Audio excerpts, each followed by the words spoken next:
శ్రోతలందరికీ నమస్కారం. ఇప్పుడు వినబోయే కథ పేరు వీడిన మబ్బు. రచించిన వారు కె.వి. రమణారావు గారు. కథ విందాము. రాజేశ్వరరావు చిరుద్యోగి. రిటైర్మెంట్కి చేరువలో ఉన్నాడు. అతని భావాలు విశాలం, ఆలోచనలు లోతుగా ఉంటాయి. తనకన్నా ఇతరుల సుఖాన్ని ఎక్కువగా కోరుకుంటాడు. ఆచారాలు సాంప్రదాయాలు అంటూ గుడ్డిగా ఆచరించడు. అలాగని త్రోసిపుచ్చడు. సాంప్రదాయాల వెనుక గల ఆంతర్యం ఏమిటని తనదైన శైలిలో విశ్లేషించుకుని అవసరం మేరకు ఆచరించడానికి వెనుక్కాడడు. అర్ధాంగి రాజ్యలక్ష్మి.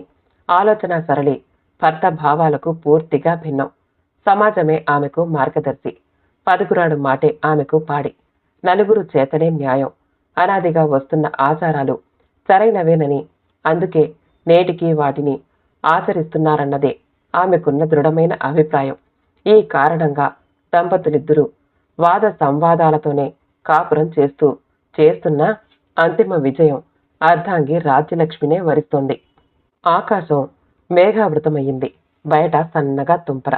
రాజేశ్వరరావు ఇంటి పట్టునే ఉన్నాడు. ఏదో పుస్తకం చదువుతూ. వేగంగా పడుతున్న రాజ్యలక్ష్మి అడుగుల సవ్వడి విని క్రీగంట చూశాడు. ఆమె ముఖంలో ఆందోళన తనతో వాగ్యుద్ధానికి అన్న విషయం రాజేశ్వరరావుకి స్పష్టంగా అర్థమయ్యేలా ఉంది. ఏమిటి విషయం? ఆమె మాట్లాడలేదు కానీ అతని వంక కొరకొర చూసింది. ఏమైంది? అలా ఉన్నావే?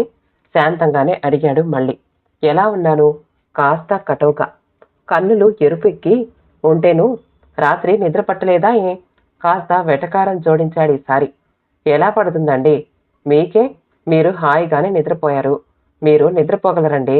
నిద్రపోనుగలరు, నిబ్బరంగా ఉండనుగలరు. నేను తల్లినండి. బిడ్డల భవిష్యత్తు, వారి బాగోగులు నేను పట్టించుకోకుండా ఎలా ఉండగలను? మీరు మగరాజులు. మీకెందుకుంటాయి ప్రేమలు పట్టింపులును? తల్లడిల్లే తల్లి మనసు మీకెలా తెలుస్తుంది? అంతకంతకు పెరిగే వానల ఆమెలో ఆగ్రహ ఛాయలకు రాజేశ్వరరావు అడ్డు తగులుతూ, ఆగాగు, ఎందుకంత కోపం? నువ్వు చెప్పదరిచింది శాంతంగా చెప్పు, వింటాను. చెప్తే వింటేగా. విన్నా ఆచరిస్తారన్న ఆశ లేదు. నా కంఠశోష తప్ప ఎప్పుడు విన్నారు కనుక నా మాట అంటూ ఆమె కూడా ఆ మంచం మీదే కూర్చుంది. అతనికి కాస్త ఎడంగా. చెప్పు, వింటాను అన్నాడు మరింత శాంతంగా. చెప్పేదేముంది? అబ్బాయి పెళ్లి విషయమే. స్వరం తగ్గించి. అవును, పెళ్లి నిశ్చయమైందిగా. మరేమిటి? అదే వద్దు. ఈ పెళ్లి నాకు ఇష్టం లేదు. ఆ మాటకొస్తే అబ్బాయికి ఇష్టం లేదు. ఈ సంబంధం మనకొద్దు. ఈ విషయం అమ్మాయి తరపు వారికి తేల్చి చెప్పేయండి. రాజేశ్వరరావు విస్తుపోయాడు. మారు మాట్లాడక మిన్నకుండిపోయాడు. భర్త నుండి తగిన స్పందన లేకపోయేసరికి సూటిగా చూడసాగింది ఉత్కంఠతో. అతను మంచంపై నుండి లేచి గదిలోనే పచార్లు చేస్తూ క్షణకాలం ఆమెను తెరిపారా చూస్తూ, కారణం ఏం చెప్పమంటావు? స్వరం శాంతంగా ఉన్నా గంభీరంగా ఉంది. ఆమె అనుకున్నట్టు అతను కోపడలేదు, వ్యతిరేకత చూపలేదు. ఊహించని శాంతం వహించడం ఆమెకు ఆశ్చర్యం కలిగించింది. అదే అదనుగా తన డిమాండు సాధించబూనింది. ఏదో ఒకటి చెప్పండి. అంటే ఉన్నమాటే చెప్పండి. అదే, ఆ ఉన్నమాటే ఏమిటి అని. కట్నం చాలదని విసుక్కుంది. మరి నేనన్నమాట ఏమిటండి? అన్నమాట పీటల మీద పెళ్ళిళ్ళే ఆగిపోతున్నాయి. మీరు గాని, మనలో మరొకరు గాని, మన బంధువులు గాని ఇప్పటి వరకు వారి గడప తొక్కలేదు. వాళ్లే ఒకరిద్దరు వచ్చి వెళ్లారు. బంధుమిత్రులు లేరు. నిశ్చయ తాంబూలాలు లేవు. అమ్మాయి మీకు తెలుసునని, గుణవతి అని అబ్బాయికి ఫోటో మాత్రం చూపించారు. అన్నింటికీ తల ఊపాడు వెర్రి నాగన్న. అందుకని వాళ్ళిస్తానన్న కట్నానికి తల ఊపేయడమేనా? ఓ లాంఛనాలు లేవు. ఆడపడుచులకు అసలే లేవు. ఏం చూసి సరే అన్నారో గాని 10 లక్షల పైబడిన కట్నంతో కాచు కూర్చున్నారెందరో. మనమేదో తప్పు చేస్తున్నట్లు అన్నమాట అంటారేమంటండి? చెప్పుకుపోతున్న ఆమె వాగ్దాటికి ఆశ్చర్యపోయిన రాజేశ్వరరావు చెంతకు చేరి అనునయిస్తూ సముదాయించే ధోరణిలో, లక్ష్మి, కట్నం చాలదన్న కారణం తప్పు సుమా. ఓహో, కట్నం తీసుకోవడం నేరమైతే ఈ లోకంలో మగబిడ్డలను కన్నవారంతా నేరస్తులే. వారందరికీ శిక్ష పడిందా? పోనీ కట్నం తీసుకున్న వారిలో ఏ ఒక్కరికైనా శిక్ష పడిందేమో చెప్పండి. జడివాన ఆగినట్లయింది. ఆమె ఆక్రోశం అంతకంతకు పెరిగి ఒక్కసారి ముగించి ఊపిరి పీల్చుకుంది. భయం కాదు లక్ష్మి, చట్టంపై గౌరవం. ఆడపిల్ల తండ్రిపై సానుభూతి. అతను పడే అవస్థలపై జాలి. అన్ని అవస్థలు వారెందుకు పడాలి? తమకు తగిన సంబంధం వెతుక్కోవాలి. అదే మాట లక్ష్మి, తల్లిదండ్రులు కూతురు సుఖాన్ని ఆలోచించడం తప్పు కాదు కదా. ఆమె సుఖం పట్ల ఆశ, ఆరాటం వారికి ఉండవా? చాలండి, ఈ మాటలు ఎప్పుడూ వింటున్నవే. ఇవి కూడు పెట్టవు. మరింత చిరాకును ప్రదర్శించింది. కాదు లక్ష్మి, నేను చెప్పేది విను అని చెప్పబోతున్న భర్తకు అడ్డు తగులుతూ, వెయ్యము నెయ్యము కయ్యము సమానుల మధ్యనే అన్నది మీరే చెప్పారు కదా. వారికంత స్తోమత లేదనుకుంటే వేరే సంబంధం చూసుకోమనండి. లక్ష్మి, మన స్తోమత గురించి నీకు తెలియదా? నాదా చిన్న ఉద్యోగం, స్థిర చరాస్తులు అంతంత మాత్రమే. ఆ మాటంటే నేను ఒప్పుకోను. మీది చిన్న ఉద్యోగమే కావచ్చు, కానీ వారికి కావాల్సింది అబ్బాయి ఉద్యోగం. వాడి ఉద్యోగం చూసే ఇస్తారు లక్షలకు లక్షలు. ముష్టి 3 లక్షలైనా ఇవ్వలేని ఈ సంబంధం చేయాలని మీకెలా అనిపించింది? నిలదీసింది. భర్త రాజేశ్వరరావు సహనం కోల్పోతున్నాడు. సుగుణను చూసి తెలిసిన వారంతా అమ్మాయి మంచిది అంటున్నారు. ఆ విషయంలో నిజ నిర్ధారణ చేసుకున్న పెదపే నేను మాటిచ్చాను అసహనంగా అన్నాడు. పెళ్లికి ముందు అందరూ అలాగే చెప్తారు. అత్తింటికి వచ్చిన 6 నెలలు దాటాకనే తెలుస్తుంది ఆ సంబరం. లేచి వెళ్లబోయిన రాజ్యలక్ష్మి ఆగి చటుక్కున వెనక్కి తిరిగి, కట్నం తీసుకోవడం నేరం అంటున్నారు కదా. నాకు తెలియగడుగుతాను, ఏ మాత్రపు కట్నం మాత్రం మీరెందుకు తీసుకుంటున్నట్టో సూటి ప్రశ్ననే సంధించింది సారి. నేను అవునన్నది కట్నం కాదు, చట్టరీత్యా ఆ అమ్మాయికి రావలసిన వాటా. అది ఆమెకు సంక్రమించిన హక్కు. అందుకే సమ్మతించాను. అదీగాక ఆ సొమ్ము అమ్మాయికే గాని మన కోసం కాదు కదా అనగానే ఆమె బొగ్గులు నొక్కుంటూ చారడేసి కళ్ళు చక్రాల్లా తిప్పుకుంటూ, ఏమిటి ఆ సొమ్మైనా ఆ అమ్మాయికేనా? మరి పెళ్లి ఖర్చుల మాటేమిటి? ఆడపడుచు మాటేమిటి? అక్కసుతో ఆశ్చర్యాన్ని జోడించింది. చచ్చా, స్త్రీ విత్తమా? తప్పు తప్పు. అది ఆమె భవిష్యత్తుకై తల్లిదండ్రులిచ్చే సొత్తు. దీనిని ఉత్తరోత్తర తనకు తన కుటుంబానికి వినియోగించుకునే స్త్రీ ధనం. దానిని పెళ్లి ఖర్చులకు వాడుకోవడం కన్నా దౌర్భాగ్యం మరోటి ఉండదు. ఆ మాటలు రాజ్యలక్ష్మి హృదయాన్ని బలంగా తాకాయి. కందిన మోముతో ఎరుపెక్కిన కన్నులతో జవాబు చెప్పడానికి మాటలు చాలక సర్రున దూసుకుపోయింది వంటింట్లోకి. ఆ రోజు గడిచిన రాజ్యలక్ష్మిలో మార్పు లేదు. భర్త చేతగాని వానిగా చేజేతుల కొడుకును వచ్చే కట్న కానుకలకు మోకాలడ్డుతున్న వానిగా భర్తను అంచనా వేస్తోంది. తనలో తానే ఏవేవో అనుకుంటోంది. నిట్టూర్పులు విడుస్తోంది. వంట పాత్రల చప్పుళ్ళు పెరిగిపోయాయి. సూటిపోటి మాటలు సరే సరి. ఇవన్నీ గమనిస్తున్న భర్త ఆమె బాధను చల్లార్చే ప్రయత్నంగా, లక్ష్మి, అబ్బాయి రాజేంద్ర ఈరోజు వస్తున్నాడు కదా, ఈ సమస్యను అతని నిర్ణయానికే వదిలేద్దాం అని చెప్పి మరో మాటకు తావు లేకుండా బయటికి వెళ్ళిపోయాడు. హమ్మయ్య అనుకుంది రాజ్యలక్ష్మి. సందు దొరికింది చాలు.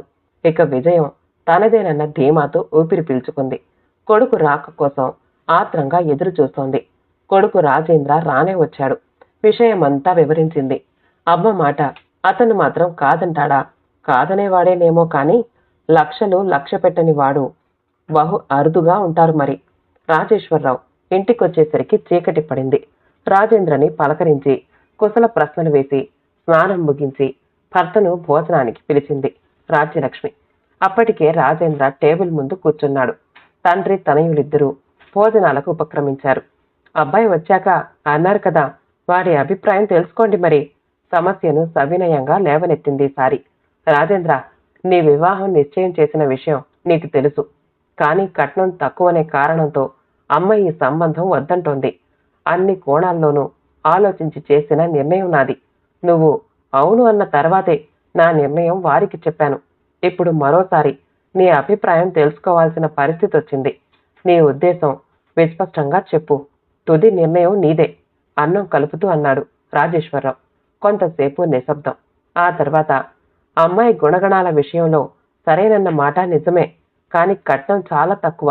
నీళ్లు నమిలాడు రాజేంద్ర. నిర్ఘాంతపోయిన రాజేశ్వరరావు నెమ్మదిగా తేరుకుని, నువ్వు నీ తల్లి ఓ ముఖ్యమైన విషయం తెలుసుకోవాలి. వరకట్న నిషేధ చట్టం చేసింది ప్రభుత్వం. ఫలితం లేకపోయింది. అందుకే స్త్రీకి ఆస్తి హక్కును కలిగించింది. ఇప్పుడు చెప్పు. ఇప్పటికీ కట్నం చాలదని నువ్వంటే ఈ వివాహం రద్దుపరుస్తాను. తొందర లేదు, ఆలోచించి చెప్పు అని భోజనం అయిందనిపించాడు. తెల్లవారి ప్రయాణమయ్యాడు రాజేంద్ర. తండ్రి వద్ద సెలవు తీసుకుంటూ కట్నం విషయంలో అమ్మ అభిప్రాయమే నా అభిప్రాయం. ముక్తసరిగా మూఢనమ్మకాల్లో చెప్పి ముందుకు సాగిపోయాడు. కొడుకు నిర్ణయం విన్న రాజేశ్వరరావు ఓ నిట్టూర్పు విడిచి వివాహం ఖరారు కాదని, వేరే ప్రయత్నాలు చేసుకోమని తన తుది నిర్ణయాన్ని అమ్మాయి తరపు వారికి లేఖ ద్వారా తెలియపరిచాడు. మరికొంత కాలానికి రాజేంద్రకు పెళ్లి జరిగింది. 10 లక్షల పైబడిన కట్న కానుకలు చూసి రాజ్యలక్ష్మి పరవశించిపోయింది. ఆమె ఆనందానికి అవధుల్లేవు. కోడల్ని చూసి మురిసిపోయింది.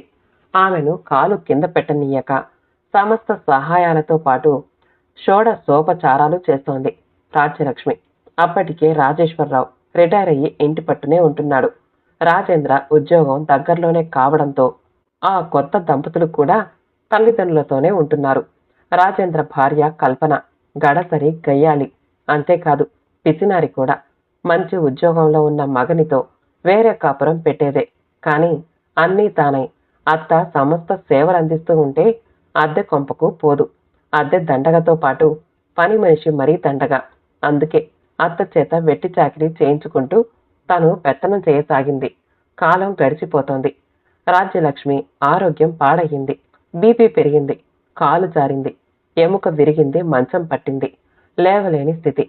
శారీరక అవసరాలు సైతం స్వయంగా తీర్చుకోలేని స్థితి. ఆడవారి సహకారం అత్యవసరమైన పరిస్థితి. ఈ పరిస్థితి కోడలు కల్పనకు దుర్భరమనిపించింది. వెంటనే పెట్టేబేడ సర్దింది. పుట్టింటికి పయనం కట్టింది. రాజేంద్ర ఆఫీస్ పనిపైన అమెరికా వెళ్ళాడు. మరో 1 నెల రోజులు పట్టొచ్చు అతను రావడానికి. కోడలి ప్రయాణం గమనించిన రాజేశ్వరరావు, కల్పన, నీ ప్రయాణం ఎక్కడికమ్మా? నా పుట్టింటికి. మీ అత్తయ్య ఇలా ఉంటే మీరున్నారుగా. కానీ నువ్వే చేయాల్సిన పనులు కొన్ని ఉంటాయి. మీరు చేయొచ్చు కదా, లేదా ఆసుపత్రికి పంపితే వాళ్ళు చూసుకుంటారు. అంత డబ్బు నా వద్ద లేదమ్మా. లేదంటే ఎలా? నువ్వే సర్దుబాటు చేయాలి కల్పన.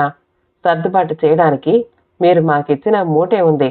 నాకు మా వాళ్ళు కట్నంగా ఇచ్చిన దాని నుండి పైసైనా మీకిచ్చేది లేదు అంటూ వెనుతిరిగి చూడకుండా వెళ్ళిపోయింది. భార్యకు అన్నీ తానయ్యాడు రాజేశ్వరరావు.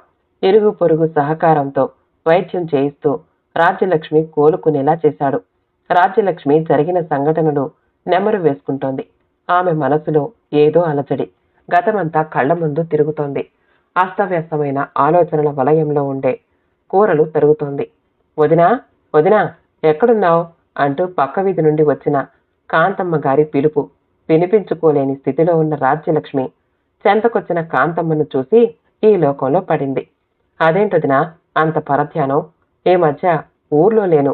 నిన్ననే వచ్చాను. నీకు చాలా నీరసం చేసిందని విని చూసిపోదామని వచ్చాను. అవును, కోడలేది? కూరలు నువ్వే తిరుగుతున్నావు చెంతనే కూర్చుంటూ. ఏది, ఇలా ఇవ్వు, నేను తరుగుతాను అని కత్తిపీట లాక్కుంది.